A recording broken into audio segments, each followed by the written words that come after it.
दिल्ली येथील जंतर मंतरवर सुरू असलेले विद्यार्थ्यांचे आंदोलन उधळून लावण्याचा भाजप सरकारचा घाट आहे.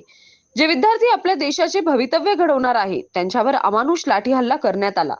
ही घटना अतिशय निंदनीय आहे असे प्रतिपादन वंचितचे तालुका अध्यक्ष बाळासाहेब जाधव यांनी केले. शिक्षण व्यवस्थेत सुधारणा व्हावी आणि शिक्षण मंत्र्यांनी राजीनामा द्यावा या मागणीसाठी 20 जुलै 2026 रोजी दिल्ली येथील जंतर मंतरवर विद्यार्थ्यांनी आंदोलन सुरू केले.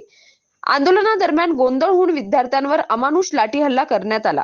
यामध्ये शेकडो विद्यार्थी गंभीर जखमी झाले तर एका विद्यार्थिनीचा उपचारादरम्यान मृत्यू झाला. जंतर मंतरवरील हल्ल्याच्या निषेधार्थ प्रकाश आंबेडकर यांनी महाराष्ट्र बंदची हाक दिली. त्यानुसार दिनांक 24 जुलै रोजी राहुरी शहरात कडकडीत बंद पाळण्यात आला.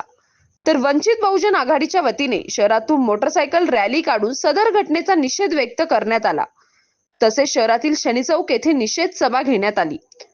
प्रसंगी पिंटू नाना साळवे म्हणाले की भाजपचे खासदार व आमदारांना रस्त्यावर फिरू दिले नाही पाहिजे. जिथे दिसतील तिथे त्यांच्या तोंडाला काळे फासले पाहिजे. शिक्षण मंत्र्याचा राजीनामा बाजूला ठेवा. पहिल्यांदा पंतप्रधान मोदी यांचा राजीनामा घेण्याचे आव्हान पिंटू नाना यांनी केले. तर अनिल जाधव यांनी RSS व भाजप सरकारवर सडकून टीका केली. यावेळी शिरीष गायकवाड, बाबा साठे, निलेश जगधने, नंदू शिंदे, सचिन साळवे, इम्रान सय्यद, इम्रान देशमुख यांनी आपले मनोगत व्यक्त करून भाजप सरकारवर घणाघात केला. त्यानंतर संविधानाचे वाचन करण्यात आले. यावेळी वंचितचे तालुका संपर्क प्रमुख नागेश जाधव, तालुका उपाध्यक्ष गणेश पवार, शहर अध्यक्ष ऋषिकेश साळवे, नगरसेवक अरुण साळवे, नवीन साळवे, मोहन साळवे, दादू साळवे, दीपक आनंदा साळवे, प्रवीण लोखंडे, अनुसंगम शिंदे, बबन साळवे, नामदेव पवार, सूरज साळवे आदींसह शेकडो कार्यकर्ते उपस्थित होते. सतीश फुलसौंदरसह राजेंद्र म्हसे, MS न्यूज 15 राहुरी. अशाच नवनवीन बातम्या पाहण्यासाठी चॅनलला सबस्क्राईब करा. ठिकाणी पुढे घालत होते ही एक बाब खूप निश्चिताची आणि खूप तीव्र निश्चिताची आहे. आणि त्या ठिकाणी आपण बघितलं विद्यार्थी आंदोलन करतोय, त्याचं डोकं फोडलं जातं. त्या ठिकाणी दगडाचे ट्रक आणून त्या ठिकाणी ते आंदोलन करणाऱ्यावर ते दगडफेक करतात, अश्रू दूर करतात. त्या ठिकाणी पोलिसांच्या वेशामध्ये येऊन तिथं गुंड यांनी पाठवले आणि त्या गुंडांनी त्या ठिकाणी हल्ला केला. आणि म्हणून या हल्ल्याची पूर्ण चौकशी व्हायला पाहिजे. तो जो प्रधान आहे शिक्षण मंत्री, तो त्या पदावर ठामपणे बसलेला आहे. आज या मोदीचं पद निघायची पाळी आली, परंतु या भाजपला या ठिकाणी जाग आहे ना.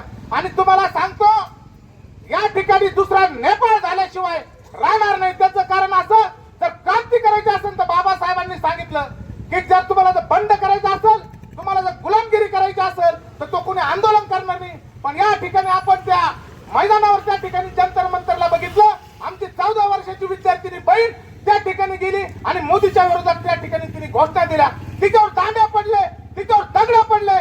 तिने फक्त एकच नारा दिला, जय भीमचा. आणि जय भीमचा नारा दिल्यानंतर पूर्ण महाराष्ट्र या ठिकाणी बंद होतो आणि तो फक्त आंबेडकर नावावर बंद होतो. आणि म्हणून चालू होतं शांत रीतीने. त्या RSS भाजप सरकारने तिथं RSS चे जे दलाल गुंडे असतील ते बाहेर खाओ का सिव्हिल ड्रेस मध्ये त्या मुलींवर फार ज्या ठिकाणी नाही त्या ठिकाणी त्यांनी काट्यांनी ढुसल्या दिल्या. त्या काट्यांना किड होते. या सरकारचं करायचं काय? या माधवच्या सरकारचं करायचं काय? या भाजपचं करायचं काय? या RSSचं करायचं काय? मी तर म्हणतो त्या प्रधानचा राजीनामा बाजूला राहून द्या. आधी तो हरामखोर होते. पहिला या मोदीचा राजीनामा घ्या, या चहावाल्याचा राजीनामा घ्या, हरामखोराचा राजीनामा घ्या. कारण यांनी या महाराष्ट्राचं या फडणवीसला पूर्ण वाटलं केलं. जातीत भांडं लावले. सगळ्या समाजामध्ये तेढ निर्माण करण्याचं काम जर करीत असेल तो मोदी आणि फडणवीस, तर मी इथल्या सगळ्या आंबेडकर चळवळ असेल, इथले सगळे मुसलमान असतील, आमचे हिंदू मुस्लिम शीख सगळ्या भावांना विनंती का इथून पुढच्या काळात आपल्याला एकत्र राहण्याची गरज आहे. आणि या भाजपचे RSS वाल्यांना चोप दिल्याशिवाय आपल्याला सोडता येणार नाही. यांना गावात सुद्धा फिरकून दिलं नाही पाहिजे.